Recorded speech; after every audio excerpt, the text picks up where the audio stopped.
నమస్కారం ఘంటారావానికి స్వాగతం. ముందుగా ప్రధాన అంశాలు. ఇవాళ రాష్ట్రంలో భారీ నుంచి అతి భారీ వర్షాలు, పలు జిల్లాలకు రెడ్ అలర్ట్ జారీ.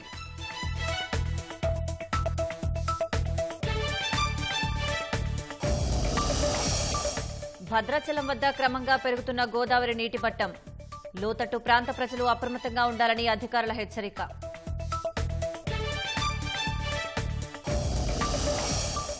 నేడు అందుబాటులోకి గోపన్పల్లి తండా పైవంతెన, లాంఛనంగా ప్రారంభించనున్న సీఎం రేవంత్ రెడ్డి.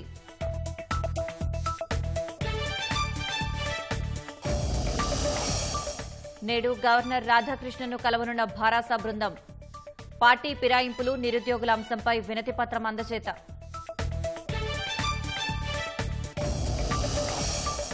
బంగ్లాదేశ్లో తారాస్థాయికి రిజర్వేషన్ల వ్యతిరేక ఆందోళనలు, దేశవ్యాప్తంగా కర్ఫ్యూ విధించిన హసీనా సర్కార్.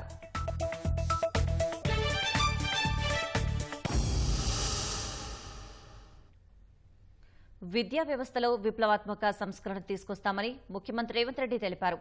త్వరలోనే విద్యా కమిషన్ ఏర్పాటు చేయనున్నట్లు ఆయన వెల్లడించారు. ప్రీ స్కూల్స్, సెమీ రెసిడెన్షియల్ పాఠశాలల విధానం అమలు చేసే ఆలోచన ఉన్నట్లు పేర్కొన్నారు.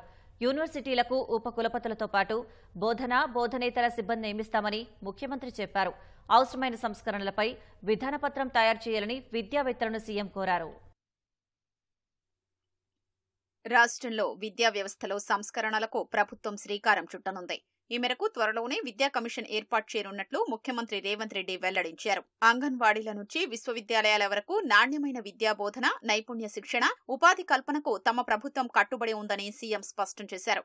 రాష్ట్రంలో విద్యా వ్యవస్థ బలోపేతానికి అవసరమైన చర్యలపై సచివాలయంలో పలువురు విద్యావేత్తలు, నిపుణులతో ఏర్పాటు చేసిన సమావేశంలో సీఎం సహా డిప్యూటీ సీఎం భట్టి విక్రమార్క, ప్రభుత్వ సలహాదారు కె కేశవరావు, సీఎం ముఖ్య కార్యదర్శి శేషాద్రి, కార్యదర్శి మాణిక్రాజ్, విద్యాశాఖ ముఖ్య కార్యదర్శి బుర్రా వెంకటేశం పాల్గొన్నారు.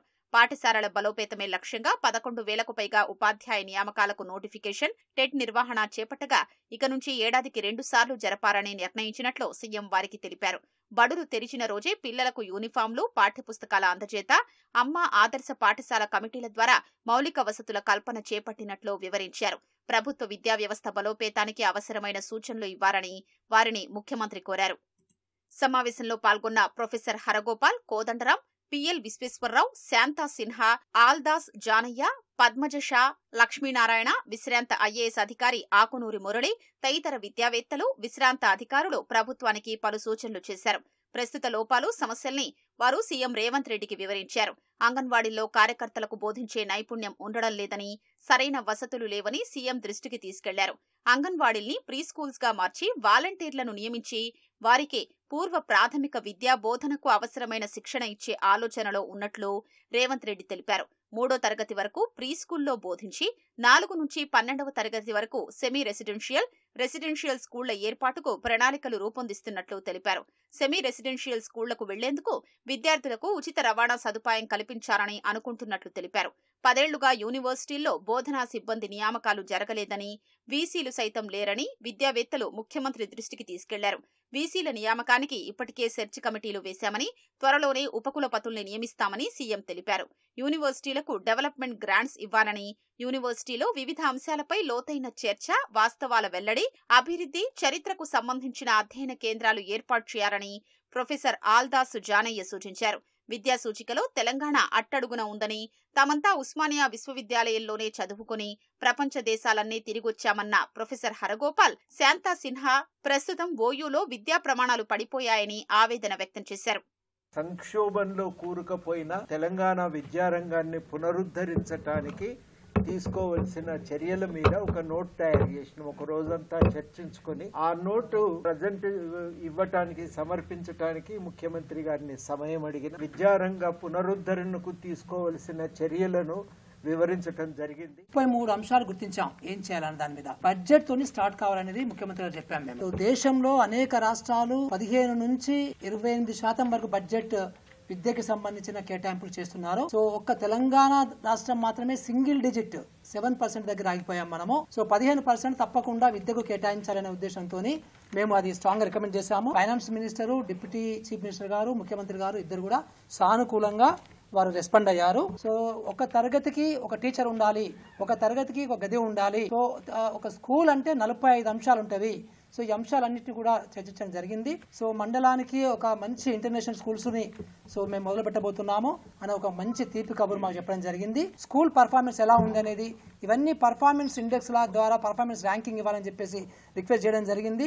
అట్లాగే ఎంఈఓలని డిఓలను కూడా స్ట్రెంథెన్ చేయాలని చెప్పేసి అడగడం జరిగింది. ఆర్టీఈ చట్ట ప్రకారం, రైట్ టు ఎడ్యుకేషన్ చట్ట ప్రకారము తల్లిదండ్రుల కమిటీస్ ని కాన్స్టిట్యూట్ చేయాలని చెప్పేసి మేము గట్టిగా చెప్పడం జరిగింది. మనకి ఎడ్యుకేషన్ కమిషన్ ఒకటి అర్జెంట్ గా వేయాల్సిన అవసరం ఉంది. అలాగే ఈ అంశాలకు సంబంధించి డీటెయిల్ గా ఒక పాలసీ డాక్యుమెంట్ తయారు చేయమని చెప్పేసి మమ్మల్ని రిక్వెస్ట్ చేయడం జరిగింది.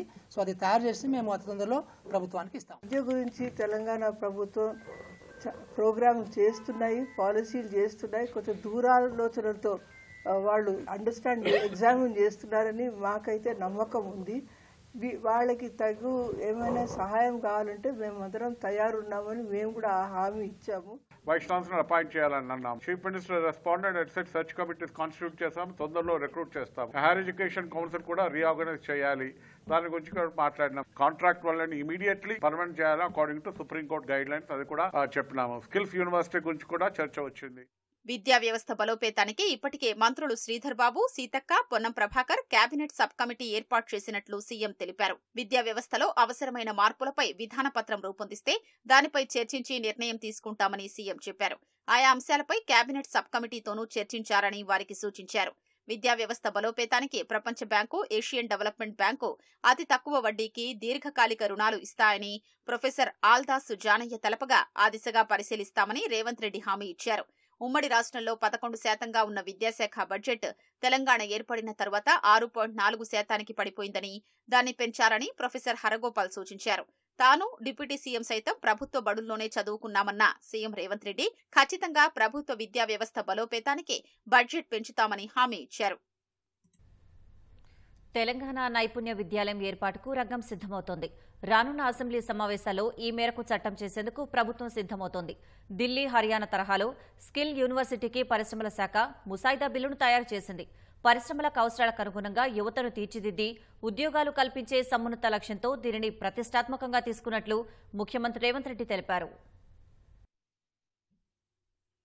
రాష్ట్రంలో నైపుణ్య విశ్వవిద్యాలయం రానుంది. ఈ నెల 23 నుంచి జరగనున్న శాసనసభ సమావేశాల్లో తెలంగాణ స్కిల్ యూనివర్సిటీ చట్టం రూపొందించేందుకు ప్రభుత్వం కసరత్తు చేస్తోంది. దీనికి రాష్ట్ర పరిశ్రమల శాఖ నోడల్ ఏజెన్సీగా వ్యవహరిస్తోంది. ఢిల్లీ, హర్యానాలో స్కిల్ యూనివర్సిటీల్ని పరిశీలించిన పరిశ్రమల శాఖ ఆ తరహాలో రాష్ట్రంలో నైపుణ్య విశ్వవిద్యాలయం స్థాపనకు ముసాయిదా బిల్లును సిద్దం చేసింది. ప్రైవేటు సంస్థల భాగస్వామ్యంతో పీపీపీ విధానంలో స్కిల్స్ యూనివర్సిటీని నెలకొల్పనున్నారు. లాభాపేక్ష లేకుండా స్వయం ప్రతిపత్తి ఉండేలా దీన్ని ఏర్పాటు చేయాలని ప్రభుత్వం నిర్ణయించింది. 3-4 ఏళ్ల డిగ్రీ కోర్సులతో పాటు ఏడాది డిప్లొమా, 3 నుంచి 4 నెలల వ్యవధి ఉండే సర్టిఫికేట్ కోర్సులు ఇందులో అందుబాటులో ఉండనున్నాయి. రాష్ట్రంలో అభివృద్ధి చెందుతున్న రంగాలు, పరిశ్రమల భవిష్యత్తు అవసరాల్ని దృష్టిలో ఉంచుకుని కోర్సుల్ని ఎంపిక చేసి 17 రంగాలకు చెందిన కొత్త కోర్సుల్ని బోధించాలని నిర్ణయించారు. మొదట pharma, construction, banking, finance services, ecommerce and logistics, retail, animation, visual effects, gaming and comics రంగాల్లో ఉపాధి అవకాశాలు ఉన్న కోర్సుల్ని ప్రవేశపెట్టనున్నారు. ప్రతి కోర్సును ఆ రంగంలో పేరొందిన ఒక ప్రముఖ కంపెనీ భాగస్వామ్యం ఉండేలా అనుసంధానం చేస్తారు. ప్రభుత్వం ఆయా కంపెనీలతో అవగాహన ఒప్పందం చేసుకుంటుంది. తొలి ఏడాది 2,000 మందితో ప్రారంభించి క్రమంగా ఏడాదికి 20,000 మందికి ఈ కోర్సుల్లో అడ్మిషన్లు కల్పించాలని ప్రభుత్వం ప్రణాళికలు రూపొందించింది. హైదరాబాద్లో ఇంజనీరింగ్ స్టాఫ్ కాలేజీ క్యాంపస్లో ఈ స్కిల్ యూనివర్సిటీ ఏర్పాటు చేయాలని సర్కార్ నిర్ణయించింది. భవిష్యత్తులో అవసరమైతే జిల్లా కేంద్రాల్లోనూ శాటిలైట్ క్యాంపస్లు నెలకొల్పాలని ప్రభుత్వం భావిస్తోంది. తెలంగాణ స్కిల్ యూనివర్సిటీ ఏర్పాటుపై సచివాలయంలో ముఖ్యమంత్రి రేవంత్ రెడ్డి సమీక్ష నిర్వహించారు. యూనివర్సిటీలో నిర్వహించే కోర్సులు, అవసరమయ్యే మౌలిక వసతులు, నిధులు, కంపెనీల భాగస్వామ్యంపై పరిశ్రమల శాఖ ప్రభుత్వ ప్రత్యేక ప్రధాన కార్యదర్శి Jayesh Ranjan power point presentation ఇచ్చారు. అసెంబ్లీ బడ్జెట్ సమావేశాల్లో బిల్లు ప్రవేశపెట్టేందుకు అధికారులు సిద్ధంగా ఉండాలని సీఎం ఆదేశించారు. పరిశ్రమల అవసరాలకు అనుగుణంగా విద్యార్థులకు నైపుణ్యాల శిక్షణను అందించి ఉద్యోగ అవకాశాలు కల్పించే సమున్నత లక్ష్యంతో రాష్ట్ర ప్రభుత్వం ప్రతిష్టాత్మకంగా ఈ యూనివర్సిటీని ఏర్పాటు చేయబోతోందని ముఖ్యమంత్రి తెలిపారు. యూనివర్సిటీ ఏర్పాటుకు, నిర్వహణకు ఎంత ఖర్చైనా భరించేందుకు ప్రభుత్వం సిద్ధంగా ఉందని చెప్పారు. ఈఎస్సీతో పాటు నాక్ క్యాంపస్ ఉపయోగించుకోవాలని, అవసరమైన మౌలిక వసతులు ఉండే వివిధ ప్రాంగణాల్ని గుర్తించారని సీఎం రేవంత్ రెడ్డి సూచించారు. భూదాన్ పోచంపల్లిలోని స్వామి రామానంద తీర్థ రూరల్ ఇన్స్టిట్యూట్లో ఉన్న సదుపాయాల్ని అధికారులు స్వయంగా వెళ్లి పరిశీలించాలని ముఖ్యమంత్రి ఆదేశించారు. డిమాండున్న రంగాలపైనే ప్రధానంగా దృష్టి సారించారని, రాష్ట్రంలో ఫార్మా కంపెనీల్లో ఉద్యోగ అవకాశాలు ఎక్కువగా ఉన్నందున ఆ తరహా కోర్సుల్లో ఎక్కువ సీట్లు ఉండాలని సీఎం సూచించారు. కోర్సులు పూర్తి చేసిన విద్యార్థులకు ఉద్యోగ అవకాశాలు కల్పించేలా ముందుగానే కంపెనీలతో చర్చించారని అధికారుల్ని ఆదేశించారు. మిగతా యూనివర్సిటీలు అనుసరించిన విధానాల్ని పరిశీలించి స్కిల్ యూనివర్సిటీ సంస్థాగత నిర్మాణాన్ని తయారు చేయాలని సూచించారు. వివిధ పెట్టుబడులను ఆకర్షించేందుకు ముఖ్యమంత్రి రేవంత్ రెడ్డి బృందం 10 రోజుల పాటు విదేశీ పర్యటనకు వెళ్లనుంది. ఆగస్టు 3వ తేదీ నుంచి 14వ తేదీ వరకు అమెరికా, దక్షిణ కొరియాలో సీఎం పర్యటించనున్నట్లు పార్టీ వర్గాలు తెలిపాయి. ఐటీ శాఖ మంత్రి శ్రీధర్ బాబు సహా పలువురు అధికారులు సీఎంతో వెళ్లనున్నారు. 8 రోజుల పాటు అమెరికాలో పర్యటించనున్న రేవంత్ రెడ్డి బృందం పలు కంపెనీల సీఈఓలతో భేటీ కానుంది. రాష్ట్రంలో పెట్టుబడులు పెట్టేందుకు అనుకూల పరిస్థితులను వివరించనుంది. న్యూయార్క్, డల్లాస్, శాన్ ఫ్రాన్సిస్కోలలో వ్యాపార ప్రముఖులతో భేటీ అవనున్న బృందం డల్లాస్, న్యూజెర్సీలోని తెలుగు ప్రవాసులతో కూడా సమావేశమయ్యే అవకాశమున్నట్లు తెలుస్తోంది. అమెరికా పర్యటన అనంతరం దక్షిణ కొరియాకు వెళ్లనున్న సీఎం బృందం ఎలక్ట్రానిక్స్, టెక్స్టైల్స్, లైఫ్ సైన్సెస్ సంస్థల ప్రతినిధులతో భేటీ కానుంది. అక్కడ 2 రోజుల పాటు పర్యటించి పలు కంపెనీల ప్రతినిధులతో సమావేశమై పెట్టుబడులు పెట్టేందుకు రాష్ట్రం అన్ని విధాలా అనుకూలమని తెలియజేయనుంది. గతంలో దావోస్ వెళ్లిన సీఎం రేవంత్ రెడ్డి బృందం దాదాపు 40,000 కోట్ల రూపాయల పెట్టుబడులను ఆకర్షించింది. అమెరికా, దక్షిణ కొరియా పర్యటనలో సైతం భారీగా పెట్టుబడులను ఆకర్షించే అవకాశం ఉందని అధికార వర్గాలు అంచనా వేస్తున్నాయి. రాష్ట్ర ప్రభుత్వం రుణాల ద్వారా మరో 3,000 కోట్ల రూపాయలు సమీకరించుకోనుంది. ఈ మేరకు ఆర్థిక శాఖ రిజర్వ్ బ్యాంకు ద్వారా బాండ్లు జారీ చేసింది. 1,000 కోట్ల విలువైన బాండ్లను 13 ఏళ్ల కాలానికి, మరో 1,000 కోట్ల విలువైన బాండ్లను 16 సంవత్సరాలకు జారీ చేశారు. ఇంకో 1,000 కోట్ల విలువైన బాండ్లను 18 ఏళ్ల కాలానికి జారీ చేశారు. ఈ బాండ్లను ఆర్బీఐ మంగళవారం వేలం వేయనుంది. వేలం అనంతరం ఆ మొత్తం రాష్ట్ర ఖజానాకు సమకూరుతుంది. రుణమాఫీ ప్రక్రియను ప్రారంభించిన రాష్ట్ర ప్రభుత్వం నెలాఖరులోపు 1,50,000 లోపు రుణాలు ఉన్న వారి మాఫీ ప్రక్రియను పూర్తి చేయాలని భావిస్తోంది. దీంతో అందుకు తగ్గట్లుగా సర్కార్ నిధులు సమీకరిస్తోంది. ప్రస్తుత ఆర్థిక సంవత్సరం 2024-25లో రాష్ట్ర ప్రభుత్వం ఇప్పటి వరకు 17,000 కోట్ల రూపాయలను అప్పుగా సమీకరించుకుంది. తాజా 3,000 కోట్లతో రుణాల మొత్తం 20,000 కోట్ల రూపాయలకు చేరనుంది. రాష్ట్ర రాజధానిలో ట్రాఫిక్ సమస్య నుంచి వాహనదారులను గట్టెక్కించేందుకు నిర్మించిన పైవంతెనలు దాదాపుగా అందుబాటులోకి వచ్చాయి. తాజాగా నగర శివారు ఐటీ కారిడార్లోని గోపన్పల్లి తండా వంతెనను ముఖ్యమంత్రి రేవంత్ రెడ్డి ఇవాళ లాంఛనంగా ప్రారంభించనున్నారు. వై ఆకారంలో నిర్మించిన ఈ వంతెన అందుబాటులోకి వస్తే గచ్చిబౌలికి వెళ్లే ఐటీ ఉద్యోగులతో పాటు గోపన్పల్లి, తెల్లాపూర్, నల్లగండ్ల, కొల్లూరు వాసుల ట్రాఫిక్ కష్టాలు తీరనున్నాయి. హైదరాబాద్ శివారు శేరిలింగంపల్లి నియోజకవర్గంలోని గోపన్పల్లి తండా పైవంతెన ఎట్టకేలకు వాహనదారులకు అందుబాటులోకి రాబోతోంది. ఐటీ కారిడార్తో పాటు గోపన్పల్లి, తెల్లాపూర్, నల్లగండ్ల గేటెడ్ కమ్యూనిటీల మధ్య వారధిగా నిలిచే ఈ వంతెనను ఇవాళ ముఖ్యమంత్రి రేవంత్ రెడ్డి లాంఛనంగా ప్రారంభించనున్నారు. 4 ఏళ్ల నుంచి నిర్మాణం జరుపుకుంటున్న ఈ వంతెన పూర్తి స్థాయిలో అందుబాటులోకి వస్తుండటంతో స్థానికులు, ఐటీ ఉద్యోగులకు ట్రాఫిక్ సమస్య నుంచి ఉపశమనం లభించనుంది. గత ప్రభుత్వ హయాంలో సుమారు 28.5 కోట్ల రూపాయల వ్యయంతో రోడ్లు, భవనాల శాఖ పివి రావు నిర్మాణ సంస్థ ఈ వంతెన నిర్మాణం చేపట్టింది. వై ఆకారంలో ఒకవైపు వెళ్లేందుకు మాత్రమే వీరుండే విధంగా ఈ వంతెన నిర్మాణం చేపట్టారు. గోపన్పల్లి నుంచి వట్టినాగులపల్లి ఓఆర్ఆర్లో కలిసే రేడియల్ రోడ్డుపై తండా జంక్షన్ వద్ద ఈ వంతెన నిర్మించారు.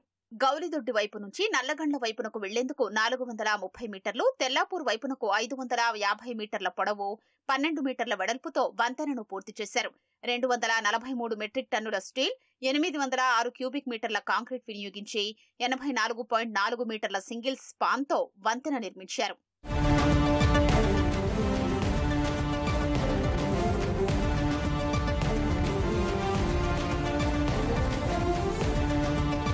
నల్లగండ్ల, తెల్లాపూర్ ప్రాంతాల్లో భారీగా గేటెడ్ కమ్యూనిటీలు నిర్మాణాన్ని సంతరించుకున్నాయి. లక్షల మంది ఐటీ, తదితర ఉద్యోగులు ఇక్కడ నివసిస్తున్నారు. వేల సంఖ్యలో కార్లు, ఇతర వాహనాలు నానక్రామ్గూడ, గచ్చిబౌలి, మాదాపూర్ ఐటీ కారిడార్లకు గోపనపల్లి తండా కూడలి మీదుగా రాకపోకలు సాగించాల్సి ఉంటుంది. ఒక్కసారిగా నలువైపుల నుంచి వచ్చే వాహనాలతో కూడలిలో ట్రాఫిక్ స్తంభించిపోతుండేది. ఉదయం 7 గంటల నుంచి 10 గంటల వరకు, సాయంత్రం 4 గంటల నుంచి రాత్రి 10 గంటల వరకు ట్రాఫిక్ సమస్య ఐటీ ఉద్యోగుల్ని తీవ్రంగా వేధించేది. సమయానికి కార్యాలయాలకు వెళ్లలేక ఇబ్బంది పడేవారు. పాఠశాల విద్యార్థులు కూడా సతమతమయ్యేవారు. ఈ సమస్యపై స్థానికుల ఆందోళనతో స్పందించిన గత ప్రభుత్వం గోపన్పల్లి తండా జంక్షన్ వద్ద పైవంతెన నిర్మాణం చేపట్టింది. 2020లో నిర్మాణ పనులు మొదలుపెట్టగా కరోనా కారణంగా అంతరాయం ఏర్పడింది. అయినప్పటికీ పివి రావు నిర్మాణ సంస్థ యుద్ధ ప్రాతిపదికన పనులు పూర్తి చేసి ప్రారంభానికి సిద్ధం చేసింది. ఈ క్రమంలో ఎన్నికల కోడ్ రావడం వంతెన ప్రారంభానికి ఆటంకం కలిగింది. ఈలోగా ప్రభుత్వాలు మారడంతో వంతెన ప్రారంభోత్సవం ఆలస్యమైంది. ఎట్టకేలకు ఈ వంతెన అందుబాటులోకి రాబోతుండడం పట్ల స్థానికులు హర్షం వ్యక్తం చేస్తున్నారు. ఇది చాలా అనుకూలంగా ఉంటుంది. ఎందుకంటే ఇక్కడ టైం టు టైం పోవాలంటే 10-10:30 వరకల్లా వాళ్ళు ఫ్యాక్టరీలలో అటెండ్ కావాలంటే వాళ్ళకు ట్రాఫిక్ ఇబ్బంది ఉండి చాలా కష్టమవుతుండే. వాళ్ళకు ప్లేస్ కు ఎలాంటి అన్యాయం జరగకుండా పబ్లిక్ కు ఏదైతే దారులు ఉన్నాయో ఇటువంటి దాంట్లో ముందు ప్రాధాన్యత తీసుకొని ఆయన ఎంప్లాయీస్ కు కోసం చాలా ఖచ్చితంగా ఈ ఏరియా నుంచి కనెక్టివిటీ గచ్చిబౌలి ప్రాంతానికి గానీ ఫైనాన్షియల్ డిస్ట్రిక్ట్ గానీ కనెక్టివిటీ అనేది ఇది ఒక రోడ్డు మాత్రమే. ఈ రోడ్డు పూర్తి స్థాయిలో వచ్చే 2-3 ఏళ్ల లోపల బంపర్ టు బంపర్ ట్రాఫిక్ ఉంటది అనేది మాత్రం ఖచ్చితంగా చెప్పగలుగుతాను. ఇప్పుడు అవుతున్నటువంటి ఈ బ్రిడ్జి ఖచ్చితంగా తాత్కాలిక ఉపశమనమే, ఖచ్చితంగా ఇది పర్మనెంట్ సొల్యూషన్ అయితే కాదు. మళ్ళీ దీన్ని ఎక్స్పాండ్ చేయడమో లేకుంటే ఇంకొక బ్రిడ్జి కట్టడమో తప్పకుండా అవసరం పడుతుంది. ఇక్కడ ఖచ్చితంగా ప్రతిరోజు రాత్రి ఇక్కడ జామ్లు జరిగేటివి, జామ్ అయిపోయి ట్రాఫిక్ జామ్ అయిపోయేటివి. ఎందుకంటే ఐటీ ఇక్కడ కారిడార్ ఉన్నది. ఇక్కడ నుంచి అందరూ ఇటు కొల్లూరుకి కానివ్వండి, ఇటు మన లింగంపల్లి షేర్లింగంపల్లికి పోవడానికి కానివ్వండి, అటు పటంచెరు పోవడానికి కానివ్వండి, వీటన్నిటికి కూడా ఇది ఈ టర్నింగ్ పాయింట్గా ఉన్నది. కాబట్టి ఇక్కడ ఖచ్చితంగా ట్రాఫిక్ జామ్ ఇంతకుముందు జరిగేది. ఈ బ్రిడ్జ్ స్టార్ట్ అయినాక ఇలాంటి ట్రాఫిక్ జామ్లు జరగవు. ఈ వంతెనపై ఇటీవల ఎక్స్ లో ప్రభుత్వాన్ని ప్రశ్నించిన భారాస నేత కేటీఆర్ వంతెనను అందుబాటులోకి తేవాలని కోరారు. ఈ నేపథ్యంలోనే ప్రభుత్వం ప్రారంభోత్సవానికి సిద్ధమైంది. పార్టీలకు అతీతంగా ముఖ్యమంత్రి రేవంత్ రెడ్డిని స్వాగతించేందుకు సిద్ధంగా ఉన్నట్లు స్థానిక కార్పొరేటర్ గంగాధర్ రెడ్డి తెలిపారు. వాళ్ళు ప్రభుత్వంలో ఇప్పుడు ఏం చేయలేక ఇప్పుడు ఒక ట్విట్టర్ రూపంలో చెప్పినంత మాత్రాన సీఎం గారు రెస్పాండ్ అయితే లేదు అనుకోను. ఈ ట్రాఫిక్ సమస్య తొందరగా పోవాలంటే ముఖ్యమంత్రి గారికి గోపన్పల్లి మీద పూర్తి అవగాహన ఉంది. దాంట్లో భాగంగానే ఎవరు ట్విట్టర్లో పెట్టిన రెస్పాండ్ అయ్యే వ్యక్తి కాదు. ఆయన ముఖ్యంగా ప్రజల కోసం పనిచేసే వ్యక్తి కాబట్టి, ఒక ముఖ్యమంత్రి తెలంగాణ ముఖ్యమంత్రి కాబట్టి మాకు పార్టీలు వేరైనా ముఖ్యమంత్రి వస్తున్నప్పుడు స్వాగతిస్తాం. అందరూ కూడా సంతోషంగా ఈ ఫ్లైఓవర్ ఓపెన్ చేయడానికి మంచి పరిణామంగా భావిస్తాం. వంతెన నిర్మాణం వల్ల గోపన్పల్లి తండా కూడలి సైతం బాగా విస్తరించింది. నలువైపులా 2 ఎకరాల మేర విస్తరించిన ఈ ప్రాంతంలో విశాలమైన కూడలిగా ఈ జంక్షన్ నిలవనుంది. అటు తెల్లాపూర్, ఇటు నల్లగండ్ల వైపు 2గా చీలిపోయే ఈ కూడలి ప్రదేశం ప్రత్యేక ఆకర్షణగా నిలిచింది. మరోవైపు వంతెన ప్రారంభోత్సవాన్ని పురస్కరించుకుని వంతెన పైభాగం, కింది భాగాన్ని పూల మొక్కలతో అందంగా తీర్చిదిద్దుతున్నారు. వంతెనపై రాత్రిపూట మిరుమిట్లు గొలిపేలా విద్యుత్ దీపాలను ఏర్పాటు చేశారు. వన్ వే మార్గంలో నిర్మించిన ఈ పై వంతెన కేవలం తాత్కాలికంగా ట్రాఫిక్ సమస్యకు చెక్ పెడుతుందని చెప్పేసి స్థానికులు చెప్తున్నారు. అయితే భవిష్యత్తులో ఈ ప్రాంతం అంతా కూడా మరింత విస్తరించబోతుంది. ఐటీ ఉద్యోగులు కావచ్చు, చుట్టుపక్కల ప్రాంతాలంతా కూడా జనాలు ఇక్కడ స్థిర నివాసాలు ఏర్పరచుకున్న దృష్ట్యా ఈ ప్రాంతం అంతా ట్రాఫిక్ సమస్య తలెత్తే అవకాశం ఉందని కూడా అనుమానిస్తున్నారు. అయితే ఈ ఫ్లైఓవర్ చుట్టుపక్కల ఈ ఫ్లైఓవర్కు అనుబంధంగా చాలా స్థలం ఉంది. భవిష్యత్తులో ఇంకా వంతెనలు నిర్మించుకునే అవకాశం ఉండడంతో రేపు ముఖ్యమంత్రికి ఆ ప్రతిపాదనలు ఇచ్చేందుకు సిద్ధమవుతున్నారు. కెమెరామెన్ దేవేందర్తో సతీష్, ఈటీవీ న్యూస్, హైదరాబాద్. పూర్తి బడ్జెట్ కసరత్తును రాష్ట్ర ఆర్థిక శాఖ వేగవంతం చేసింది. ఈ నెల 25వ తేదీన ప్రవేశపెట్టనున్న బడ్జెట్ పద్దులను ఖరారు చేసే పనిలో అధికారులు నిమగ్నమయ్యారు. బడ్జెట్కు ముందు అధికారులు, సిబ్బందికి ఆర్థిక శాఖ మంత్రి విందు ఏర్పాటు చేయడం సంప్రదాయం. దీనిని కొనసాగిస్తూ ఆర్థిక శాఖ అధికారులు, సిబ్బందికి ఉప ముఖ్యమంత్రి మల్లు భట్టి విక్రమార్క విందు ఏర్పాటు చేశారు. ప్రజాభవన్లో జరిగిన విందు కార్యక్రమంలో ఆర్థిక శాఖ ప్రత్యేక ప్రధాన కార్యదర్శి రామకృష్ణారావు, ముఖ్య కార్యదర్శి సందీప్ కుమార్ సుల్తానియా, ప్రత్యేక కార్యదర్శి కృష్ణ భాస్కర్, సంయుక్త కార్యదర్శి హరిత, వివిధ స్థాయిల్లోని అధికారులు, సిబ్బంది పాల్గొన్నారు. బడ్జెట్ నేపథ్యంలో అధికారులు, సిబ్బంది మానసిక ఒత్తిడికి గురికాకుండా సుహృద్భావంతో పనిచేసేలా విందు ఏర్పాటు చేసినట్లు డిప్యూటీ సీఎం కార్యాలయం తెలిపింది. అధికారులు, సిబ్బంది ప్రతి ఒక్కరి దగ్గరకు వెళ్లిన ఆర్థిక మంత్రి వారి యోగక్షేమాలు తెలుసుకున్నారు. ప్రభుత్వంలో ఆర్థిక శాఖ అత్యంత కీలకమని, అధికారులు, సిబ్బంది బాగా కష్టపడి పనిచేయాలని భట్టి సూచించారు. శాఖలో ఎవరికి ఎలాంటి ఇబ్బందులు ఉన్నా తన దృష్టికి తీసుకురావాలన్నారు. పార్టీ ఫిరాయింపుల అంశంతో పాటు నిరుద్యోగుల సమస్యలను భారాస గవర్నర్ దృష్టికి తీసుకెళ్లనుంది. ఇందుకోసం భారాస ప్రతినిధి బృందం మధ్యాహ్నం గవర్నర్ సిపి రాధాకృష్ణన్ను కలవనుంది. పార్టీ కార్యనిర్వాహక అధ్యక్షుడు కేటీఆర్, శాసనసభ్యులు గవర్నర్ను కలిసి వినతిపత్రం అందించనున్నారు. పార్టీ ఫిరాయింపులపై ఇప్పటికే శాసనసభాపతి ప్రసాద్ కుమార్ కు ఫిర్యాదు చేసిన భారాస రాష్ట్ర ఉన్నత న్యాయస్థానంలోనూ పోరాడుతోంది. అవసరమైతే సర్వోన్నత న్యాయస్థానాన్ని కూడా ఆశ్రయించేందుకు కూడా పార్టీ సిద్దమవుతోంది. ఇవాళ మధ్యాహ్నం గవర్నర్ను కలిసి కూడా ఫిరాయింపుల అంశాన్ని ఆయనకు వివరించనున్నారు. నిరుద్యోగుల సమస్యలు, ఉద్యోగ నియామకాల అంశాన్ని కూడా గవర్నర్ దృష్టికి తీసుకెళ్లనున్నారు. వీటితో పాటు ఇతర అంశాలను గవర్నర్ రాధాకృష్ణన్ దృష్టికి భారస తీసుకెళ్లే అవకాశం ఉంది. గవర్నర్ సిపి రాధాకృష్ణన్ను భారస నేతల బృందం కలవడం ఇదే మొదటిసారి. అధికారాన్ని కోల్పోయి ప్రతిపక్షంలో కూర్చున్న తర్వాత పార్టీ నేతలు గవర్నర్ను కలవలేదు. తమిళిసై సౌందరరాజన్ రాజీనామా తర్వాత ఇన్ఛార్జి గవర్నర్గా వచ్చిన సిపి రాధాకృష్ణన్ను భారస నేతలు ఇప్పటి వరకు కలవలేదు. మేడిగడ్డ ఆనకట్టను త్వరలోనే సందర్శిస్తామని భారస కార్యనిర్వాహక అధ్యక్షుడు కేటీఆర్ తెలిపారు. మేడిగడ్డ బ్యారేజ్ వద్ద తాజా పరిస్థితి దృశ్యాలను జత చేస్తూ భారస చేసిన పోస్టుపై ఈ మేరకు ఆయన స్పందించారు. ఏనాటికైనా సత్యమే గెలుస్తుందని కేటీఆర్ పేర్కొన్నారు. కాళేశ్వరం కొట్టుకుపోయిందని కాంగ్రెస్ దుష్ప్రచారం చేసినా కుట్రలను కడిగేస్తూ లక్షల క్యూసెక్కుల నీరు మేడిగడ్డ వద్ద ప్రవహిస్తోందన్నారు. కేసీఆర్ మీద కక్షతో కాళేశ్వరంపై బురద జల్లే ప్రయత్నం ఎవరు చేసినా చరిత్రహీనులుగా మిగిలిపోతారన్నారు. రాష్ట్రంలో భారీ వర్షాలు కురుస్తాయని వాతావరణ శాఖ హెచ్చరికల నేపథ్యంలో జిల్లా కలెక్టర్లు అప్రమత్తంగా ఉండాలని ప్రభుత్వ ప్రధాన కార్యదర్శి సీఎస్ శాంతకుమారి ఆదేశించారు. జిల్లా కలెక్టర్లతో టెలికాన్ఫరెన్స్ నిర్వహించిన సీఎస్ పలు జిల్లాల్లో భారీ వర్షాలు కురుస్తాయని వాతావరణ శాఖ హెచ్చరికలు జారీ చేసిందని, ఆయా జిల్లాల కలెక్టర్లు ప్రాణ ఆస్తినష్టం జరగకుండా సంబంధిత ప్రభుత్వ విభాగాలతో కలిసి చర్యలు తీసుకోవాలని సూచించారు. ప్రధానంగా వాగుల వద్ద బందోబస్తు ఏర్పాటు చేసి ప్రమాదకరంగా ప్రవహించే వాగులను ప్రజలు దాటకుండా ముందస్తు చర్యలు చేపట్టాలని కోరారు. భారీ వర్షాలున్న జిల్లాలోని కలెక్టరేట్లలో కంట్రోల్ రూమ్లను ఏర్పాటు చేయాలని అధికారులకు సీఎస్ ఆదేశించారు. రాష్ట్ర వ్యాప్తంగా కురుస్తున్న వర్షాలతో పాటు ఎగువ ప్రాంతం నుంచి వరద నీరు చేరడంతో భద్రాచలంలోని గోదావరి నీటిమట్టం క్రమంగా పెరుగుతోంది. గురువారం రాత్రి 20 అడుగులు ఉన్న గోదావరి నీటిమట్టం శుక్రవారం సాయంత్రానికి 27 అడుగుల వద్దకు చేరి ప్రవహిస్తోంది. ఎగువ ప్రాంతాలైన తాళిపేరు ప్రాజెక్టు, పేరూరు వైపు నుంచి వరద నీరు రావడంతో నది నీటిమట్టం ఇంకా పెరుగుతుందని సిడబ్ల్యూసీ అధికారులు తెలుపుతున్నారు. లోతట్టు ప్రాంత ప్రజలు అప్రమత్తంగా ఉండాలని, మత్స్యకారులు, జాలరులు నది వైపు వెళ్లొద్దని జిల్లా ఎస్పీ రోహిత్ రాజ్ హెచ్చరికలు జారీ చేశారు. రిజర్వేషన్ల వ్యతిరేక ఆందోళనలు తారాస్థాయికి చేరిన వేళ బంగ్లాదేశ్ ప్రభుత్వం కీలక నిర్ణయం తీసుకుంది. దేశవ్యాప్తంగా కర్ఫ్యూ విధిస్తూ ఉత్తర్వులు జారీ చేసింది. శాంతి భద్రతలను అదుపులో ఉంచేందుకు సైన్యాన్ని రంగంలోకి దింపింది. 3 వారాలుగా అశాంతి నెలకొనడంతో బంగ్లాదేశ్లో ఉంటున్న భారతీయ విద్యార్థులు అక్కడి నుంచి వెనక్కి వస్తున్నారు. నిన్న ఒక్కరోజే 300కు పైగా విద్యార్థులు స్వదేశానికి తిరిగి వచ్చారు. బంగ్లాదేశ్లో 15,000 మంది భారతీయులు ఉండగా వారిలో 8,000 మంది విద్యార్థులే ఉన్నారు. బంగ్లాదేశ్ విముక్తి కోసం పోరాడి అమరులైన స్వాతంత్ర సమరయోధుల పిల్లలు, మనవళ్లు, మనవరాళ్లకు గతంలో ఉన్న 30% రిజర్వేషన్లను గత నెలలో ఆ దేశ హైకోర్టు పునరుద్దరించింది. దీంతో విద్యార్థులు దేశవ్యాప్తంగా ఆందోళనకు దిగారు.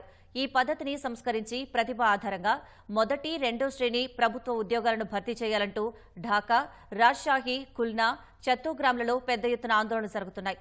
ఆందోళనకారులు, ప్రభుత్వ అనుకూల విద్యార్థి సంఘం, భద్రతా దళాల మధ్య జరిగిన ఘర్షణల్లో 100 మందికి పైగా మృతి చెందారని జాతీయ మీడియా పేర్కొంది. ఆక్రమిత పాలస్తీనా భూభాగంలో తిష్టవేసి చెలరేగిపోతున్న ఇజ్రాయెల్కు అంతర్జాతీయ న్యాయస్థానం ఐసీజే ఘాటు సందేశం ఇచ్చింది. ఈ ప్రాంతాల్లో ఇజ్రాయెల్ పాగా వేయడం చట్టవిరుద్దమని తేల్చి చెప్పింది. దీనికి ముగింపు పలకాలని స్పష్టం చేసింది. 57 ఏళ్ల క్రితం ఇజ్రాయెల్ ఆక్రమించిన భూభాగాల్లో ఆ దేశ పాలనను తీవ్రంగా వ్యతిరేకించింది. నవాబ్ సలాం అధ్యక్షతన 15 మంది ఐసీజే న్యాయమూర్తులు ఈ మేరకు ఒక సలహాపూర్వక అభిప్రాయాన్ని వ్యక్తం చేశారు.